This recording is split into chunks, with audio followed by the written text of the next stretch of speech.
ডিমের একটি অন্যরকম রেসিপি এগ রেজালা বানাবো। আর এটি বানানোর জন্য ডিমগুলোকে সেদ্ধ করে খোসা ছাড়িয়ে ও আলু কেটে নেব। এবার কড়াইয়ে তেল ও সামান্য ঘি দিয়ে সেদ্ধ ডিম ও আলুগুলো দিয়ে দেব। তারপর নুন দিয়ে নেড়েচেড়ে হালকা আঁচে ভেজে তুলে নেব। এখানে আমি সম্পূর্ণ হলুদ ছাড়াই রান্নাটি করব।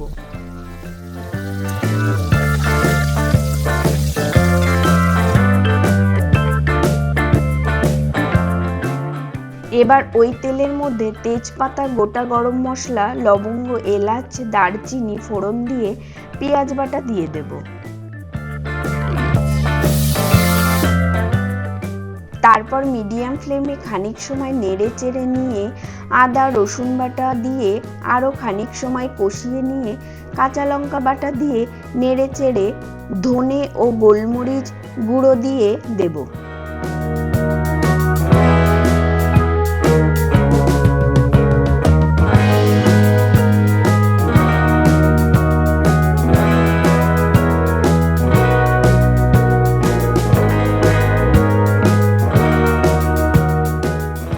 তারপর কিছু সময় নেড়েচেড়ে একটি পাত্রে নুন ও চিনি দিয়ে টক দই ফেটিয়ে নিয়ে দিয়ে দেব।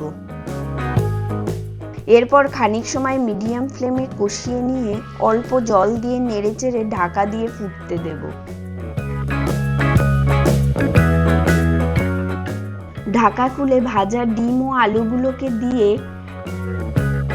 কুচি করে রাখা কাঁচা লঙ্কা ও স্বাদ মতো নুন দিয়ে দেব। তারপর কিছু সময় ফুটে ওঠার পর গরম মশলা ও 2-3 ফোঁটা গোলাপ জল দিয়ে দিলেই রেডি দারুণ স্বাদের এগ রেজালা। সকলকে ধন্যবাদ।